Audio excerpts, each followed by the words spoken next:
selamat bergabung di kegiatan hari ini. Baik, atas waktu yang diberikan untuk menjelaskan tugas saya dari pendidikan guru penggerak. Pada kesempatan kali ini saya akan mempresentasikan tentang pemahaman saya yang saya peroleh dari pendidikan guru penggerak, khususnya angkatan 11 ini. Adapun materi yang akan saya paparkan yaitu mengenai penerapan budaya positif khususnya di sekolah.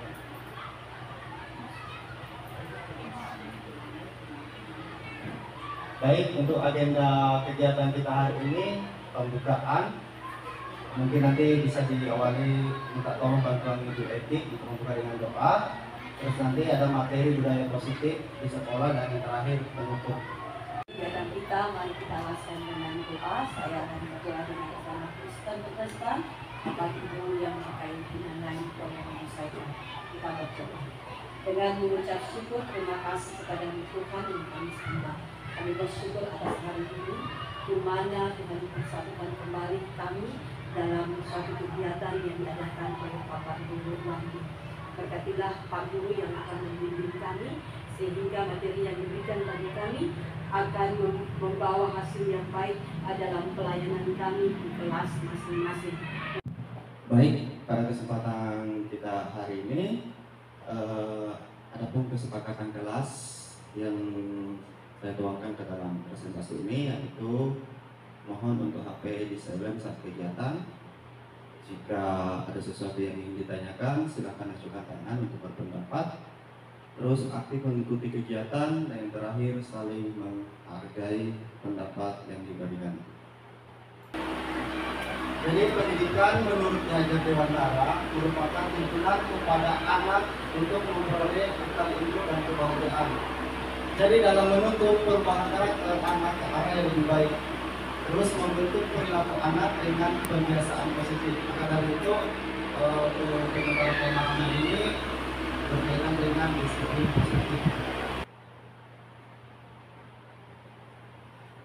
Adapun budaya sekolah menurut para ahli, yang pertama menurut Michael Fullan tentang keyakinan dan nilai-nilai yang terlihat dari bagaimana sekolah menjalankan aktivitas sehari-hari. Yang kedua, menurut Jordan Peterson bahwa berbagai tradisi dan kebiasaan keseharian yang dibangun dalam jangka waktu yang lama oleh guru, murid, dan orang tua. Baik Bapak Ibu, ada pun latar belakang pentingnya budaya positif di sekolah. Perlu kita ketahui bahwa sekolah itu merupakan institusi pembentukan karakter. Oleh karena itu, budaya positif perlu diciptakan agar mendukung pembentukan karakter murid yang diharapkan. Nilai keyakinan atau nilai keyakinan dan kebiasaan yang positif. Sekolah perlu menyediakan lingkungan yang positif, aman dan nyaman, agar murid-murid mampu berpikir, bertindak, dan mencipta dengan merdeka, mandiri, serta bertanggung jawab. Baik, untuk pemaparan siang hari ini tentang budaya positif ada 7 poin penting. Yang pertama, perubahan paradigma belajar. 2, disiplin positif. Yang ketiga, motivasi perilaku manusia. Yang keempat, kebutuhan dasar manusia. Yang kelima, posisi kontrol restitusi. 6, keyakinan kelas. Dan yang 7, segitiga restitusi. Menurut Ki Hajar Dewantara menyatakan untuk menciptakan murid yang merdeka, syarat utamanya adalah harus ada disiplin yang kuat. Disiplin yang dimaksud adalah disiplin diri yang memiliki motivasi internal atau motivasi dari dalam diri siswa sendiri.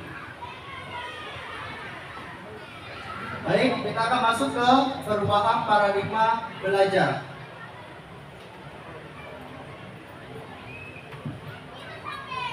Pertama, perubahan paradigma menurut persepsi guru mengontrol murid.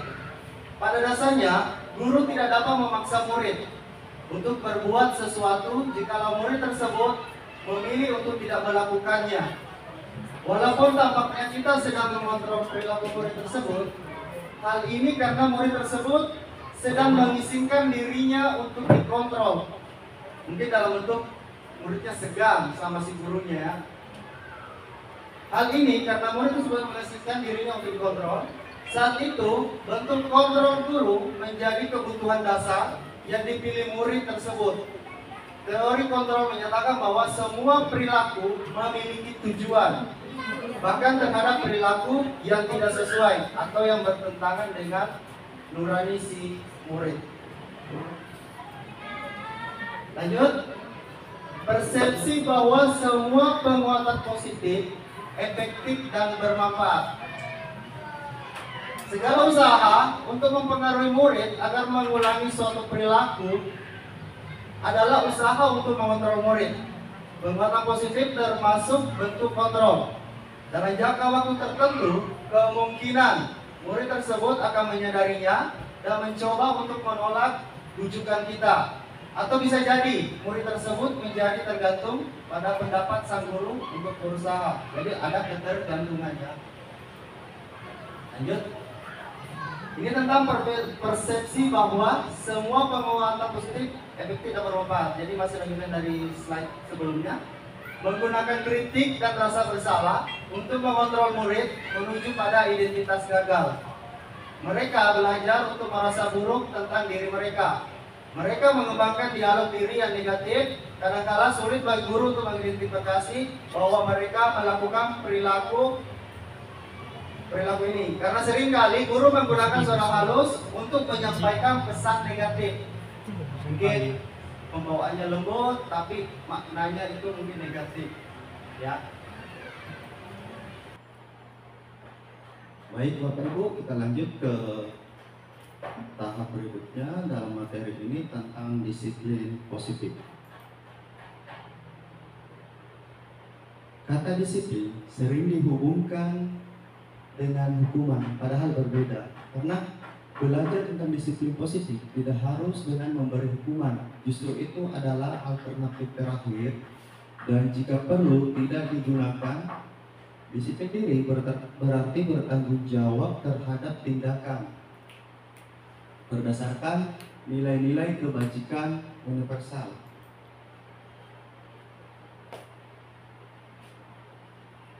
Dalam budaya kita, selama ini kita memahami bahwa makna kata disiplin telah berubah menjadi sesuatu yang dilakukan seseorang pada orang lain untuk mendapatkan kepatuhan. Kecenderungan umum adalah menghubungkan kata disiplin dengan ketidaknyamanan, bukan dengan apa yang kita hargai atau pencapaian suatu tujuan yang mulia.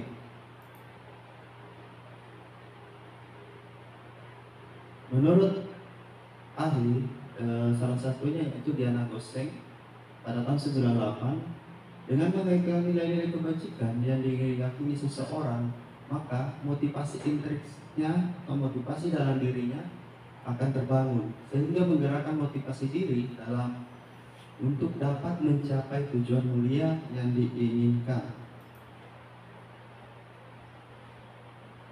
Bapak Ibu, perlu kita ketahui bahwa nilai-nilai kebajikan universal adalah sifat-sifat positif manusia yang merupakan tujuan mulia yang ingin dicapai setiap individu. Nilai-nilai tersebut bersifat universal dan lintas bahasa, suku bangsa, agama, maupun latar belakang.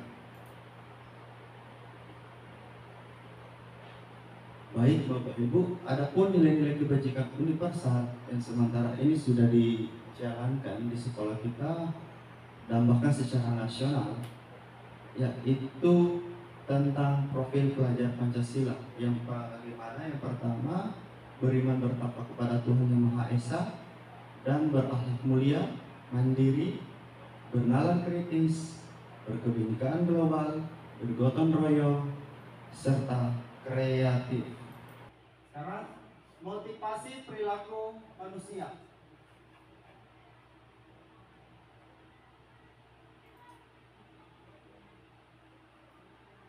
Baik Bapak Ibu, ada 3 motivasi perilaku manusia yang perlu kita ketahui sebagai guru.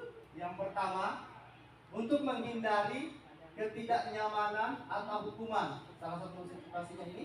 Dan motivasi kedua, untuk mendapatkan imbalan atau penghargaan dari orang lain. Terus yang ketiga, motivasi untuk menjadi orang yang mereka inginkan dan menghargai diri sendiri dengan nilai-nilai yang mereka percaya. Jadi ketiga motivasi ini pasti ada dalam suatu diri manusia. Entah itu motivasi yang pertama, kedua, ataupun ketiga. Tapi perlu dibedakan bahwa dari ketiga motivasi ini ada motivasi eksternal dan ada motivasi internal. Dan perlu diketahui dari ketiga motivasi perilaku manusia ini ada beberapa faktor. Secara yang pertama dari faktor eksternal, yang kedua ada dari internal. Baik Bapak Ibu, kita uraikan untuk faktor motivasi eksternalnya apa saja. Yang pertama, untuk menghindari ketidaknyamanan atau hukuman. Apa yang akan terjadi apabila tidak melakukannya? Artinya ini adalah motivasi eksternal. Ini ada dari pengaruh luar. Dua, untuk mendapatkan imbalan orang atau institusi. Apa yang akan saya dapatkan apabila saya melakukannya? Jadi bisa dipastikan bahwa ini juga termasuk motivasi eksternal. Dan yang terakhir, untuk menghargai diri sendiri, saya akan menjadi orang seperti apa bila saya melakukannya. Nah, ini salah satu dan satu-satunya dari ketiga motivasi ini adalah dari motivasi internal. Artinya tujuan disiplin positifnya ada di sini.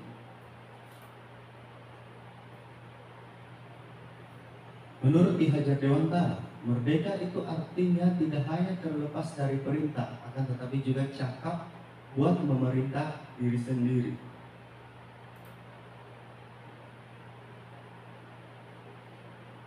Hukum ataukah dihukum oleh penghargaan.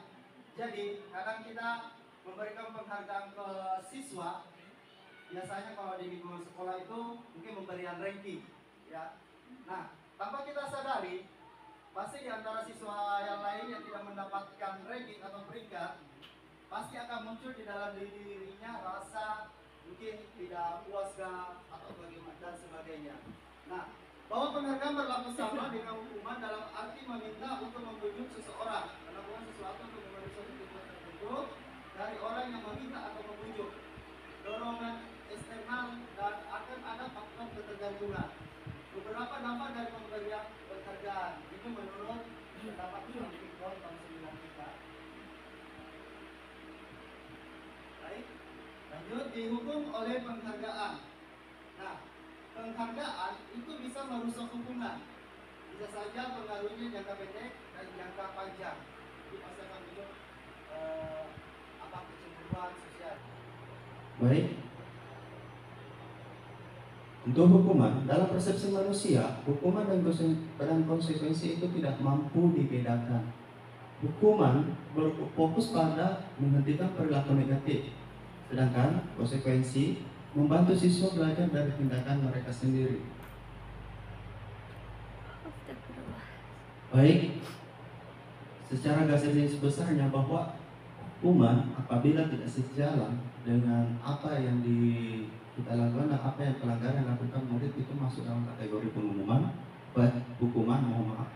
Dan apabila pelanggaran yang dilakukan sejalan dengan apa yang kita sudah buat dari peraturan, itu termasuk ke konsekuensi.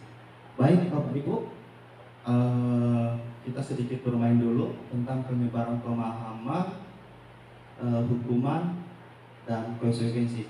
Mohon Bapak Ibu untuk mengeluarkan gadgetnya sebentar. Silakan Bapak Ibu klik link Kahoot ya. Link Kahoot.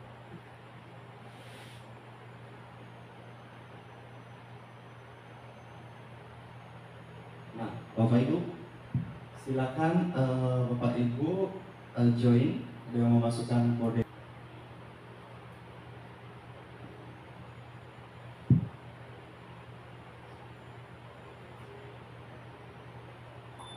Baik Bapak Ibu, silakan masukkan kode PIN dari tahap ini. Silakan join.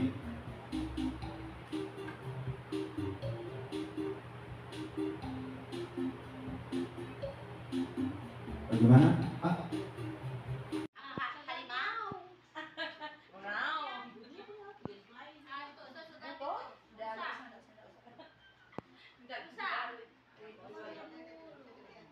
Sudah? Bu Ida sudah?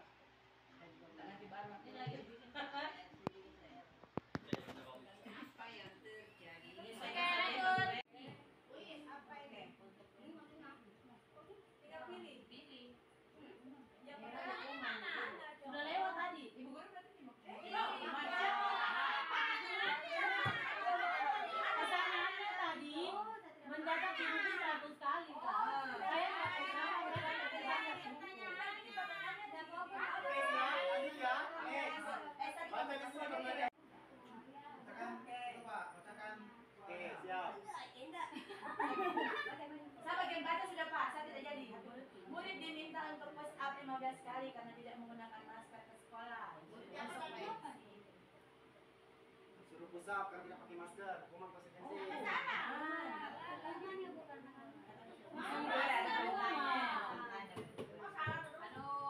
Oke, lanjut. Ini cepat ini. Menggantikan kertas tugas teman yang Hukuman atau konsekuensi menggantikan Kalau kertas teman dicoret.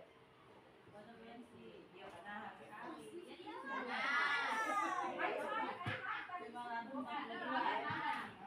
Lanjut ya.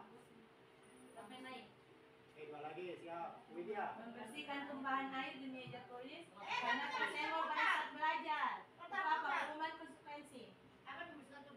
Membersihkan tumpahan air di meja. Woi, 12 benar. Benar semua ini. Ya, lanjut. Terakhir. Sudah sadar loh. Meminta murid tidak menggunakan sepatu seharian di sekolah karena tidak menggunakan sepatu hitam. Hukuman konsekuensi. Ayo, pusing cowok. Oh salah yang satu jawab.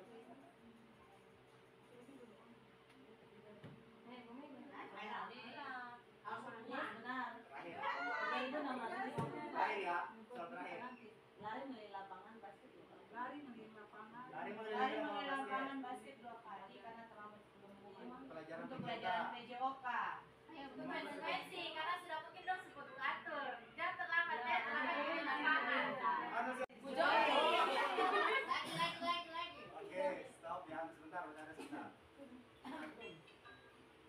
Selesai. Yang tadi Wes, kemenangan yang tidak panik tulisannya nih.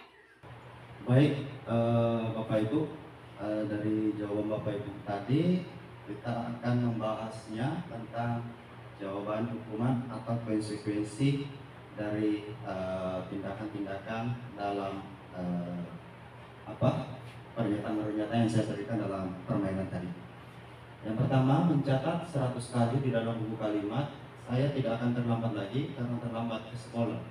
Itu termasuk hukuman. Yang kedua, lari mengelilingi lapangan basket 2 kali karena terlambat hadir di sekolah. Nah, itu juga hukuman. Lanjut, murid diminta untuk push up 15 kali karena tidak menggunakan masker ke sekolah. Itu hukuman. Yang keempat, menggantikan kertas tugas teman yang dicoret-coret. Itu konsekuensi. Kenapa? Karena sejalan dengan pembelajaran kita laksanakan di dalam kelas. Yang kelima, membersihkan tumpahan air di meja tulis karena tersenggol pada saat belajar. Nah, di sini juga termasuk konsekuensi. Kenapa? Selain itu juga selain pembelajaran dalam kelas, anak-anak dilatih untuk mampu bertanggung jawab.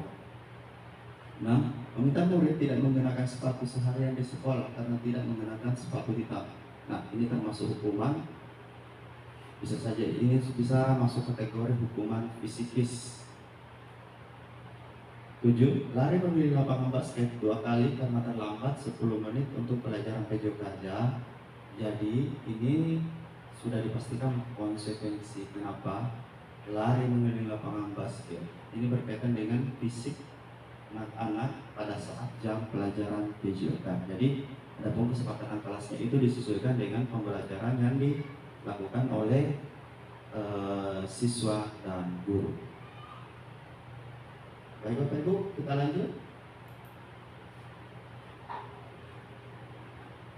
Berikutnya tentang kebutuhan dasar manusia. Perlu diketahui bahwa seorang manusia memiliki 5 kebutuhan dasar yang wajib dimiliki. Kalau bisa, misalkan kelima kebutuhan ini ada pada diri kita semua sehingga mencapai keseimbangan hidup yang lebih baik lagi. Nah, ada 5 kebutuhan dasar manusia ini. Yang pertama yaitu penguasaan, yang kedua kesenangan, yang ketiga kebebasan, yang keempat kasih sayang dan rasa diterima, atau biasa disebut dengan cinta atau kasih sayang. Nah, dan yang kelima yaitu bertahan hidup atau survival. Baik Bapak Ibu, berikut saya akan memberikan permainan lagi, tapi aplikasinya kita ganti ke khusus. Nanti Bapak Ibu silakan memilih dari kelima kebutuhan dasar yang masuk dari kategori yang dibutuhkan dari pernyataan di permainan yang akan saya berikan. Baik Bapak Ibu, silakan.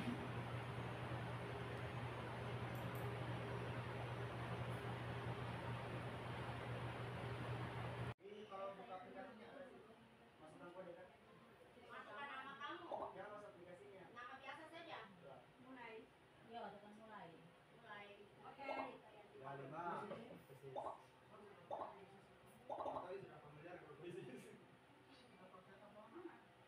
Kemarin saya PPG itu bagaimana?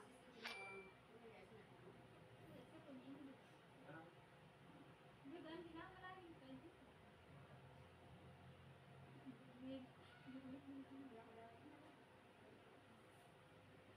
Ini waktunya 20 detik.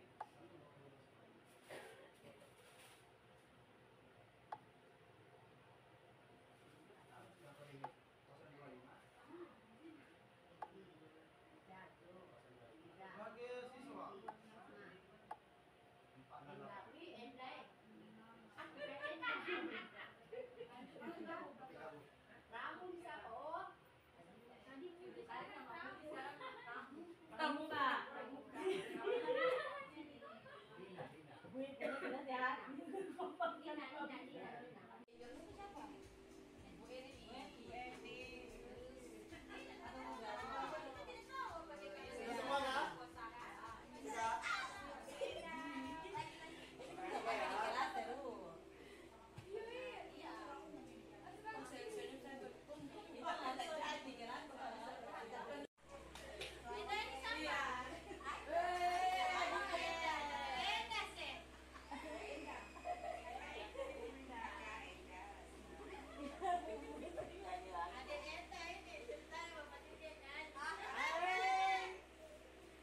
Bisa.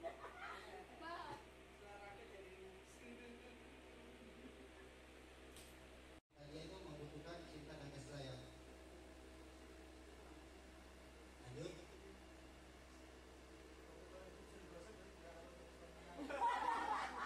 Itu terjadi Pak. Nah, terus yang berikutnya menjatuhkan teman saat teman sedang berjalan di lorong sekolah. Nah ini karena keasikan bercanda, jadi anak ini kadang-kadang dia Lanjut ke posisi kontrol restitusi.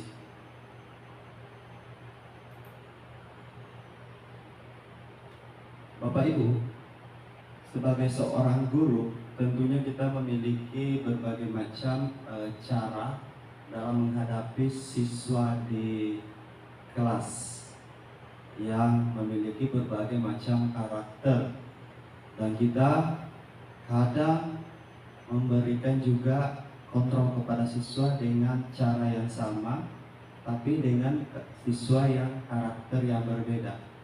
Hal ini perlu kita ketahui bahwa sebagai seorang guru kita wajib mengetahui kelima posisi kontrol sebagai seorang guru.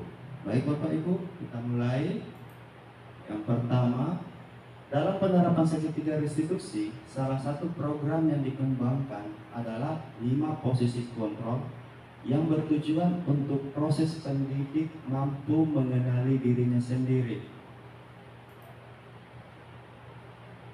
Adapun kelima posisi kontrol yang dikembangkan oleh Diane Gosen, yang pertama yaitu penghukum, yang kedua pembuat merasa bersalah, yang ketiga teman, yang keempat pemantau, dan yang kelima posisi manajer.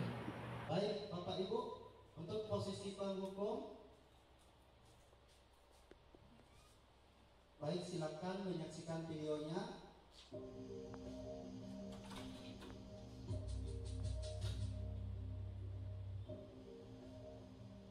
Naren! Sini kamu! Selamat pagi Bu. Selalu terlambat. Kamu deh, pasti terlambat. Waktu saya Apa? Apa coba? Alasan kamu apa lagi? Kapan sih kamu tidak terlambat? Malas sekali ya kamu jadi anak. saya Dasar pemalas. Gak kapok-kapok sih kamu. Baik Bapak Ibu, demikian videonya untuk posisi penghukum. Nah, perlu diketahui bahwa ciri-ciri seorang guru memiliki karakter posisi penghukum yaitu biasanya berbicara nada tinggi, menghardik, menunjuk-nunjuk, menyakiti, dan menyindir. Hukuman bisa berupa fisik atau fisikis atau secara verbal ya. Untuk fisikisnya, orang-orang yang menjalankan posisi penghukum senantiasa mengatakan bahwa sekolah memerlukan sistem atau alat yang dapat menekan murid-murid lebih dalam lagi. Untuk dampak yang ditimbulkan dari posisi penghukum sendiri yaitu murid cenderung akan memberontak. Kemungkinan murid marah dan mendendam atau bahkan bersifat agresif. Bisa jadi sesudah kembali duduk, murid tersebut akan mencoret-coret bukunya atau meja tulisnya. Lebih buruk lagi, sepulang sekolah, murid melihat motor atau mobil bapak ibu guru dan kemungkinan akan menggores kendaraan tersebut dengan paku. Dan ini bisa jadi ya, dan kemungkinan. Baik Bapak Ibu, kita lanjut untuk posisi kedua yaitu membuat merasa bersalah. Silakan disaksikan lagi Bapak Ibu posisinya.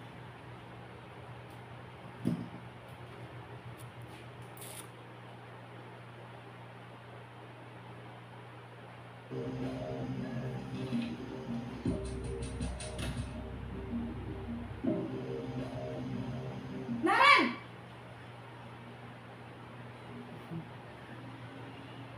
Selamat pagi Bu. Naren! Kamu kenapa terlambat lagi, nak? Ya Tuhan, Naren. Kamu senang ya bikin ibu susah ya?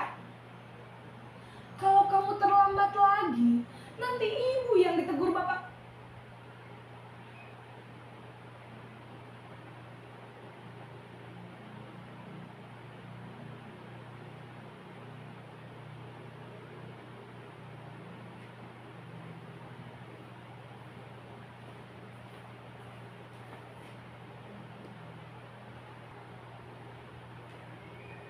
Baik Bapak Ibu, untuk ciri pembuat merasa bersalah. Pembuat merasa bersalah berbicara dengan nada tenang, cenderung lembut, tenang, namun kata-kata yang diutarakan membuat murid merasa menjadi orang yang gagal, memandang buruk dirinya sendiri, merasa tidak berharga dan tidak sanggup membahagiakan orang lain. Ayo, siapa yang ada di posisi ini?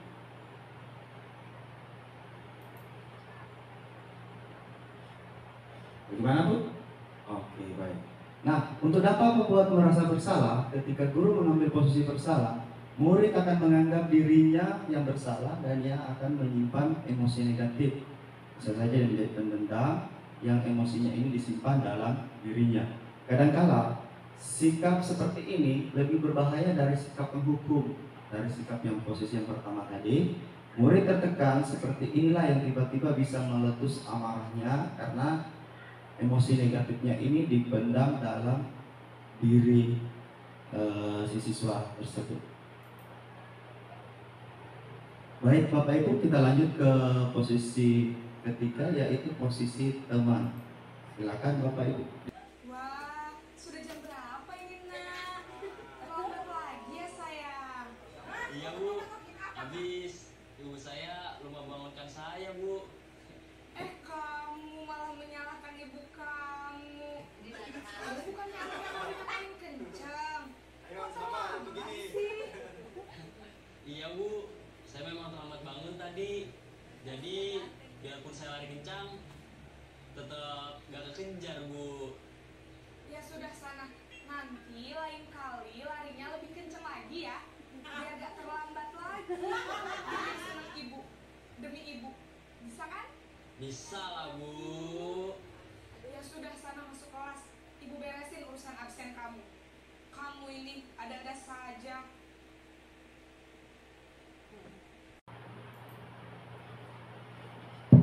Baik Bapak Ibu, untuk ciri posisi teman, itu guru pada posisi ini tidak akan menyakiti murid, namun akan tetap berupaya mengontrol murid melalui persuasi. Posisi teman pada guru bisa negatif atau positif. Pada posisi ini, guru akan berbicara ramah dan akrab, terus cenderung bersenda gurau untuk menjaga suasana tetap santai. Murid akan merasa senang, aman, dan akrab dengan guru. Terus identitas yang tercipta adalah identitas sukses atau berhasil. Tapi perlu diketahui Bapak Ibu, identitas sukses di sini maksudnya identitas yang pengaruhnya masih bersifat eksternal, itu masih dari ketergantungan dari murid ke guru, ya.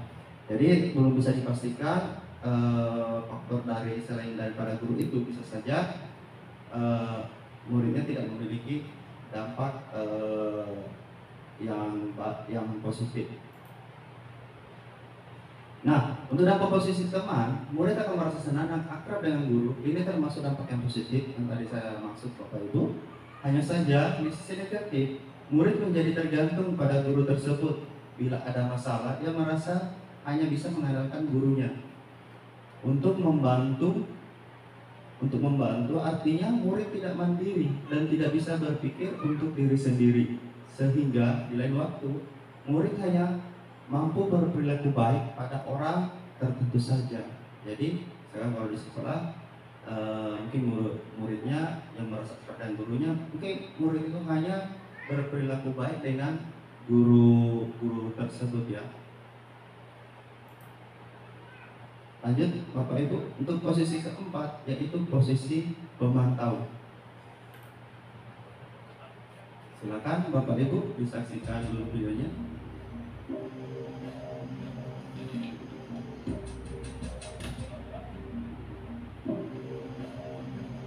Naren!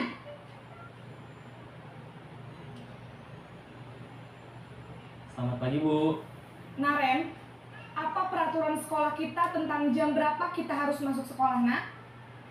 Kita harus di sekolah jam 7 Bu. Iya betul, sekarang sudah jam 7.20. Naren sudah tahu konsekuensinya jika terlambat hadir. Pak,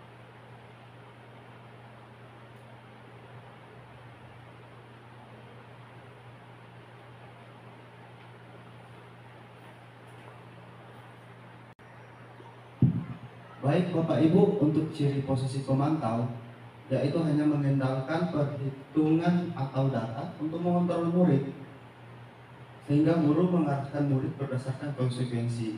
Seorang pemantau menunjukkan bahasa tubuh dan ekspresi wajah datar dan cenderung formal.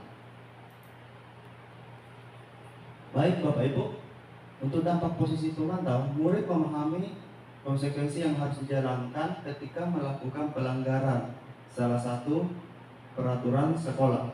Guru tidak menunjukkan suatu emosi yang berlebihan, menjadi marah atau membuat merasa bersalah si muridnya, ya. Nah, untuk murid tetap dibuat tidak nyaman, yaitu dengan harus tinggal kelas atau tinggal di kelas pada waktu jam istirahat dan mengerjakan tugas untuk menutupi kesalahan dari keterlambatan si murid tadi. Guru tetap harus memantau murid pada saat mengerjakan tugas di jam istirahat karena murid tidak bisa ditinggal seorang diri. Nah, posisi ini mungkin sudah dijalankan Bu Mega ya. Baik, kita lanjut ke posisi manajer. Silakan Bapak Ibu disaksikan.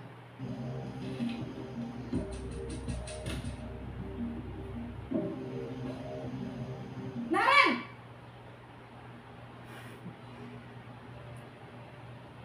Selamat pagi Bu. selamat pagi Naren. Maaf Bu, saya terlambat. Iya, sekolah masuknya jam 7, sekarang sudah jam 7.20. Jadi sekarang bagaimana ini Naren? Maaf Bu, saya lupa setel alarm saya semalam. Baiklah, menurut kamu, keyakinan sekolah yang mana yang perlu kamu tingkatkan? Menghargai diri sendiri dan orang lain mungkin ya Bu. Setuju. Baik Bapak Ibu, ciri posisi manajer yaitu posisi yang paling ideal yang jika dimiliki oleh seorang guru. Tapi ini adalah posisi yang paling sulit untuk diterapkan karena rata-rata kita sebagai guru juga sebagai manusia. Jadi apalagi memang kita harus perlu melatih diri kita bagaimana mampu bersifat atau bersikap sabar dan ikhlas dalam menangani murid. Tapi kadang-kala ada saja pengaruhnya, ada yang mempengaruhi kita bagaimana sampai emosinya tidak bisa dikontrol dan bahkan dapat kita lihat di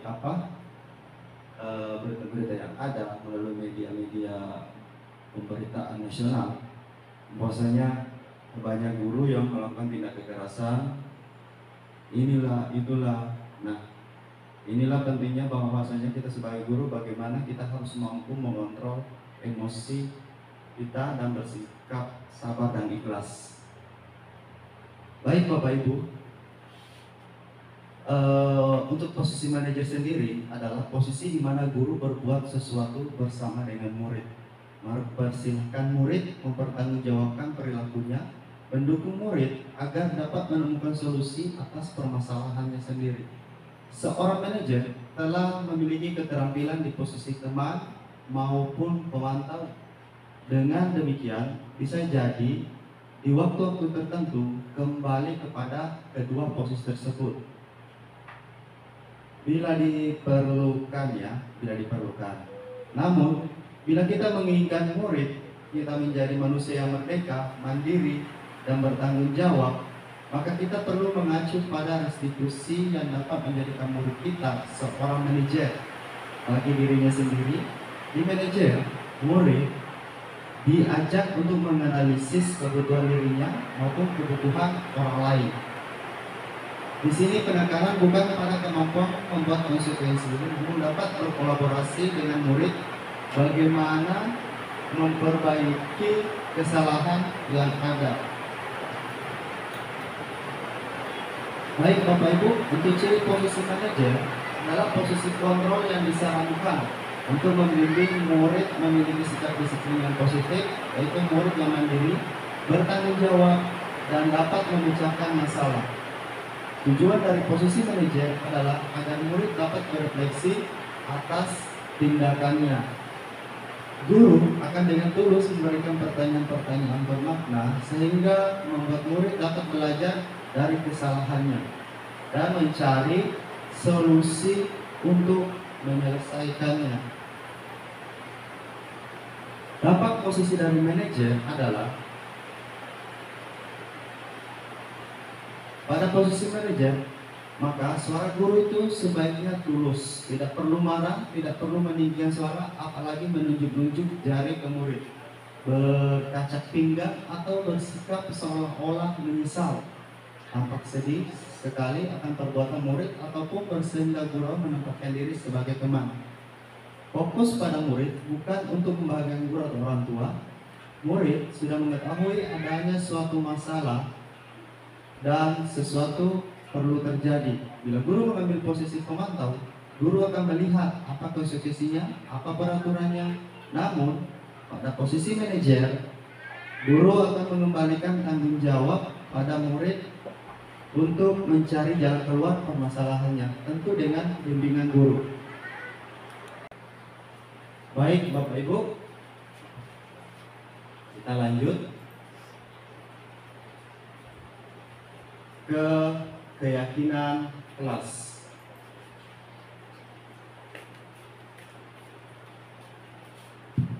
Mengapa keyakinan kelas? Mengapa tidak peraturan kelas saja? Nah, mungkin pertanyaan berikut dapat memberikan kita deskripsi atau pemahaman tentang mengapa harus kesepakatan kelas, kenapa bukan peraturan kelas saja.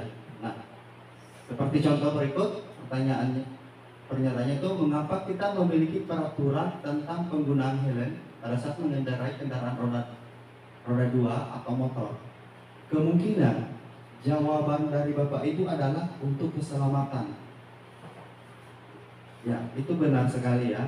Nah, pertanyaan berikut adalah, mengapa kita memiliki peraturan tentang penggunaan masker dan mencuci tangan setiap saat? Mungkin jawaban Bapak Ibu adalah untuk kesehatan atau untuk keselamatan. Nah, Bapak Ibu, dari pernyataan-pernyataan yang ada yang baru saya sebutkan, bahwasanya nilai-nilai keselamatan atau kesehatan inilah yang kita sebut sebagai suatu keyakinan. Kita meyakini bahwa dari peraturan tersebut ada nilai-nilai positif atau nilai-nilai kebijakan universal yang terkandung di dalamnya untuk kita dapat terapkan dalam kehidupan kita. Jadi dalam hal ini keyakinan kelas itu bersifat kalimatnya singkat dan mudah diingat. Nah, yaitu nilai-nilai kebajikan atau prinsip-prinsip universal yang disepakati bersama secara universal, lepas dari latar belakang suku, agama, negara, bahasa maupun agama. Nah, suatu keyakinan akan lebih memotivasi seseorang dari dalam atau memotivasi secara intrinsik. Itu menurut pendapat Gusman pada tahun 98 ya. Seseorang akan lebih tergerak dan bersemangat untuk menjalankan keyakinan daripada hanya sekedar mengikuti serangkaian peraturan. Nah, jika kita melihat kadang peraturan-peraturan yang dibuat, kita tidak tahu secara spesifik atau secara detail itu kalimat yang tertuang dalam peraturan tersebut. Tapi biasanya kita hanya mengetahui intinya, oh ini peraturannya untuk menjaga menjaga sesuatu yang dituangkan dalam peraturan ini, tanpa perlu kita membaca secara lengkap peraturan yang dituangkan dalam suatu kesepakatan ya. Nah, Bapak Ibu, daripada hanya mendengarkan peraturan-peraturan mengatur mereka harus berlaku begini ataupun begitu. Nah, sekarang kita lanjut. Sebagai pendidik, tujuan kita adalah menciptakan anak-anak yang memiliki disiplin diri dengan mengacu pada nilai-nilai kebajikan universal dan memiliki motivasi intrinsik atau motivasi dari dalam diri siswa tersebut. Baik Bapak Ibu, silakan saksikan slide saya ini. Menurut Bapak Ibu, apakah ini termasuk kesepakatan kelas? Bagaimana Bu?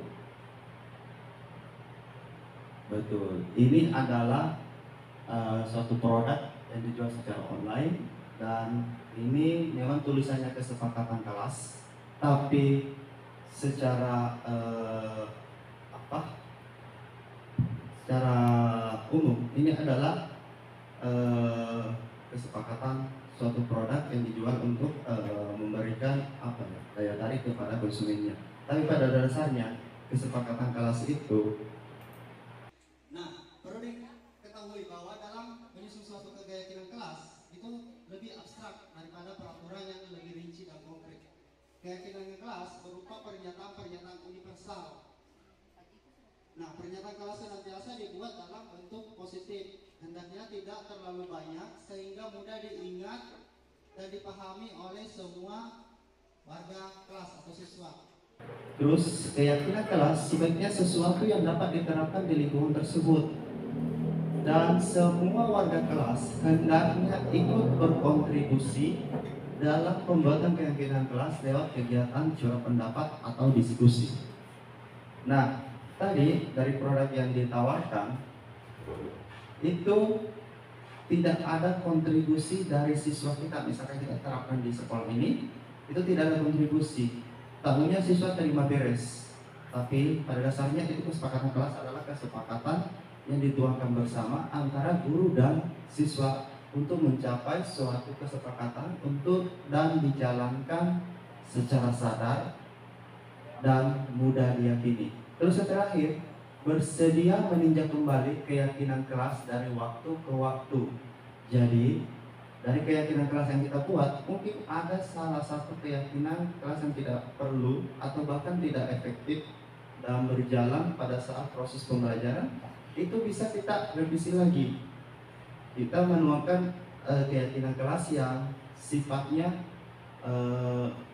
akan kita jalankan dan mudah diingat oleh seluruh warga sekolah, dalam hal ini guru, utamanya guru dan siswa. Baik Bapak Ibu, berikut adalah contoh keyakinan kelas. Yang pertama dari kelas 1, setiap anggota kelas perlu belajar. Setiap anggota kelas yaitu senang. Setiap anggota kelas perlu melakukan tugas. Setiap anggota kelas perlu saling menghargai. Setiap anggota kelas perlu merasa aman. Nah, dari nilai-nilai kebajikan universal ini bisa dilihat Bapak Ibu. Belajar, senang, melakukan tugas ini merupakan tanggung jawab, saling menghargai. Ini nilai-nilai kebajikan universal, merasa aman. Itu salah satunya ya, nilai kebajikan universal.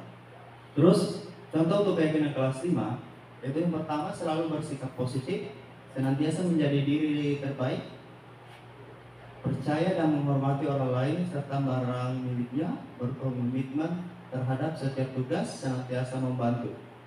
Nah, sama Bapak Ibu ya, untuk nilai-nilai kebijakan universalnya ada disebutkan di situ.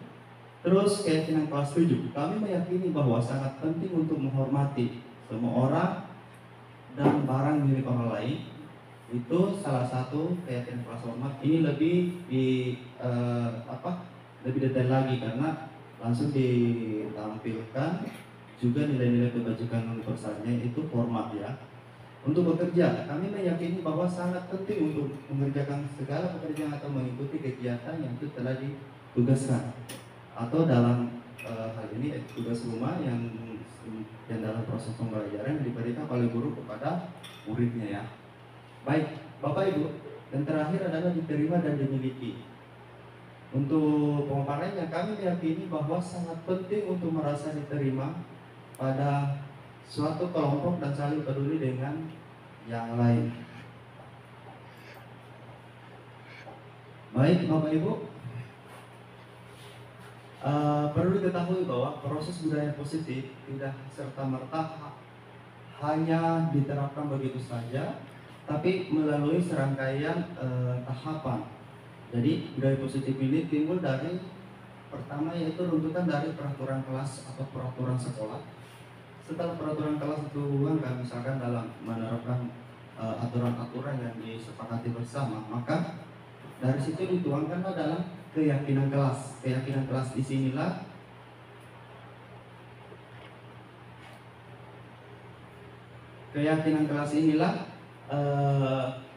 yang kita menyisipkan tentang nilai-nilai kebajikan universal ya. Nah, disinilah nanti kita buat rangkai sebuah keyakinan yang sifatnya mudah diingat, tidak perlu panjang. Ini menuangkan nilai-nilai kebajikan universal. Setelah keyakinan kelas tercipta, secara cepat atau lambat lingkungan positif pasti akan tercipta.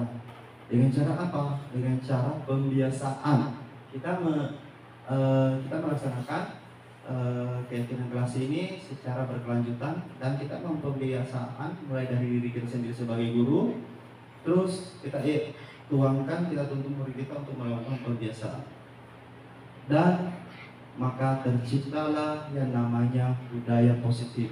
Budaya positif ini kita harus mampu berkomitmen sebagai seorang warga sekolah bagaimana agar budaya positif ini tetap dapat berjalan dan berkelanjutan. Baik Bapak Ibu, lanjut ke segitiga restitusi. Nah, materi ini, segitiga restitusi adalah materi yang paling sering muncul di kegiatan-kegiatan pembelajaran pelatihan mandiri yang ada di PMM. Nah, mungkin Bapak Ibu pernah ada yang membuatnya dan bahkan sampai kepada tahap aksi nyata.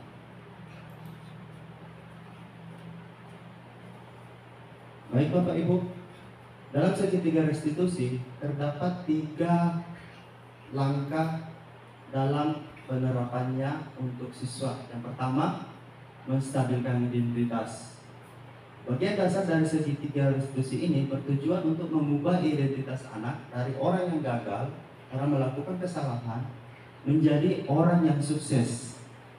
Anak yang melanggar peraturan karena sedang mencari perhatian adalah anak yang sedang mengalami kegagalan. Dia mencoba memenuhi kebutuhan dasarnya, namun ada benturan. Kalau kita mengkritik dia, maka kita akan tetap membuatnya dalam posisi gagal. Kalau kita ingin yang menjadi reflektif atau menyadari kesalahannya, memperbaiki sikapnya, maka kita harus meyakinkan si anak dengan cara mengatakan kalimat-kalimat seperti contoh berikut. Yang pertama, berbuat salah itu tidak apa-apa. Jadi saya tuangkan nanti pada saat dia melakukan kesalahan, menstabilkan identitasnya. Yang kedua, tidak ada manusia yang sempurna. Yang ketiga, saya juga pernah melakukan seperti itu. Ini jadi proses pengembalian. Bagaimana jika posisi siswa itu kita yang alami. Baik Bapak Ibu, saya lanjut. Untuk bagian kedua adalah validasi tindakan salah. Menurut teori kontrol, semua tindakan manusia, baik atau buruk, pasti memiliki maksud atau tujuan tertentu untuk mencapai suatu yang diinginkan atau yang diharapkan. Seorang guru yang memahami teori kontrol pasti akan mengubah pandangannya dari teori stimulus respon ke cara berpikir proaktif yang menggali yang mengenali tujuan dari setiap tindakan. Kita mungkin tidak suka sikap seorang anak yang terus-menerus merengek, cengeng. Tapi bila sikap itu mendapat perhatian kita, maka itu telah memenuhi kebutuhan anak tersebut. Nah, berikut kalimat-kalimat mungkin terdengar asing buat guru ya. Namun bila dikatakan dengan nada tanpa menghakimi, akan memvalidasi kebutuhan mereka. Artinya tanpa mengintervensi langsung atau menekan si siswa itu, maka dapat memvalidasi kebutuhan yang sekiranya diperlukan oleh seorang siswa ya, yang melakukan pelanggaran.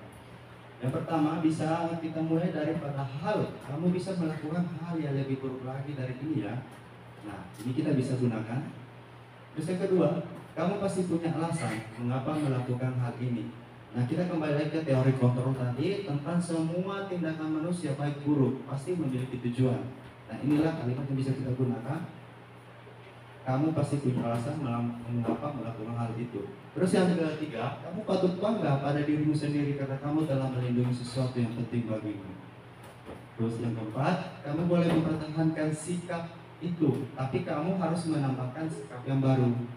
Nah, kita di sini validasinya itu mungkin sikapnya seorang anak ini yang melakukan pelanggaran mungkin masih kurang dalam dalam penerapannya, dalam tindakannya, sehingga terjadi suatu kesalahan pada saat melakukan tindakan. Nah, kita perlu menambahkan, mensupport siswa tersebut. Mungkin ada sikap yang perlu diperbarui, perlu ditingkatkan. Ya, baik Bapak Ibu, kita lanjut. Dan posisi terakhir dari segitiga restitusi yaitu menanyakan keyakinan. Nah, ketika identitas sukses telah tercapai pada langkah pertama tadi dan tingkah laku yang salah telah divalidasi, maka anak akan siap untuk dihubungkan dengan nilai-nilai yang dia percaya dan berpindah menjadi orang yang dia inginkan. Pertanyaan-pertanyaan yang dapat menghubungkan keyakinan anak dan keyakinan kelas, seperti apa yang kita percaya sebagai kelas atau keluarga, apa nilai-nilai umum yang kita telah sepakati, apa bayangan kita tentang kelas ideal, ataukah kamu mau jadi seperti apa. Jadi kita menstimulus siswa ini cita-citanya ke depan mau apa, supaya ada motivasi intrinsik yang muncul dari dalam diri siswa. Penting untuk menanyakan ke anak hidupnya seperti apa yang mereka inginkan.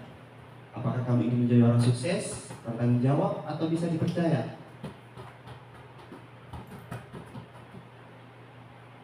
Kebanyakan anak akan mengatakan iya, tapi mereka tidak tahu bagaimana caranya menjadi orang seperti itu.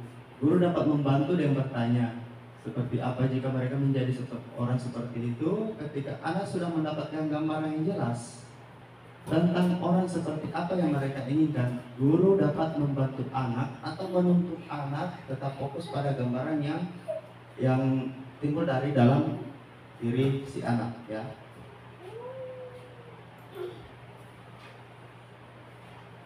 Nah, pertanyaannya adalah bagaimana jika metode ketiga dari segitiga restitusi tidak berdampak ke perilaku anak? Nah, tadi untuk segitiga restitusi, positive control dan sebagainya, itu adalah salah satu metode yang dapat kita gunakan dalam menciptakan budaya positif. Nah, pertanyaannya adalah bagaimana jika metode segitiga restitusi tidak dapat berdampak ke perilaku siswa? Tenang Bapak Ibu, masih banyak metode-metode yang dapat kita lakukan. Di antaranya adalah yang pertama, intervensi 30 detik. Nah, dalam intervensi 30 detik ini ada beberapa pertanyaan yang bisa muncul, yang bisa kita gunakan dalam mengintervensi siswa dalam waktu 30 detik. Intervensi ini bersifat membangun siswa untuk mengeluarkan atau membantu guru untuk menggali informasi-informasi yang dibutuhkan kenapa si anak ini melakukan suatu pelanggaran. Nah, yang pertama, apa yang kamu ingin berbuat lebih baik? Yang kedua, apakah saat ini kamu sudah menjadi orang yang kamu inginkan? Yang ketiga, apakah kamu dapat mengubah perilaku sikap kamu saat ini menjadi perilaku sikap yang lebih membantu? Yang keempat, apakah wajar membuat kesalahan? Yang kelima, bisakah kita memperbaikinya? Yang keenam, apa yang kamu lakukan saat ini sudah sesuai atau belum? Yang keenam, kapan kamu siap untuk mulai peratur? Dan peraturannya apa? Seperti kamu punya masalah, saya bisa bantu apa? Kita menawarkan solusi ke siswa. Saat ini kamu seharusnya berbuat apa? Kita memberikan dorongan, motivasi ke siswa. Apa yang bisa saya bantu agar kamu bisa melakukannya? Nah, kita memberikan dukungan ke siswa. Apakah saya bisa bantu kamu agar dapat segera mulai? Apakah tugas kamu saat ini? Bagaimana kamu ingin diperlakukan pada kegiatan ini? Nah, kita mencari tahu posisi apa yang siswa inginkan dalam saat itu, ya. Terus yang berikutnya, bisakah kamu melakukannya? Apa yang kamu inginkan dan peraturannya apa? Jadi baik Bapak Ibu, inilah intervensi 30 detik ini bisa kita gunakan ketika metode-metode dari segitiga restitusi kita sudah terapkan, hanya saja tidak mampu memberikan dampak kepada siswa. Kita bisa intervensi 30 detik. Baik Bapak Ibu, itulah pemaparan materi dari saya hari ini. Mungkin dari Bapak Ibu ada yang ingin menanggapi atau memberikan umpan balik terkait materi yang saya paparkan, dipersilakan. Kelas 2 bisa kah itu bikin slide SMA? Apakah 1 2 tuh bisa? Nah, baik Bapak Ibu. Jadi dalam melibatkan warga sekolah, ya. Jika sekiranya mungkin anak-anak mungkin komunikasinya masih tidak mampu menerapkan tentang mana peraturan, mana keyakinan, kita bisa berkolaborasi dengan orang tuanya. Ya, sekaligus wali murid bisa mungkin di-share melalui paguyuban. Kita buat kesepakatan kelas untuk administrasi kelas. Nanti bisa komunikasi dengan wali kelasnya. Ya. Baik, Bapak Ibu, untuk kegiatan hari ini dari saya cukupkan sampai di sini. Terima kasih atas waktu dan kesempatan yang Bapak Ibu berikan. Saya berharap sedikit banyaknya informasi yang Bapak Ibu dapatkan atau bisa diterapkan dalam posisi kita sebagai guru, mudah-mudahan dapat bermanfaat untuk diri kita sendiri, sehingga apa yang kita harapkan kepada siswa-siswa kita semoga dapat terkabul. Baik Bapak Ibu, sekali lagi saya ucapkan terima kasih atas waktunya dan selamat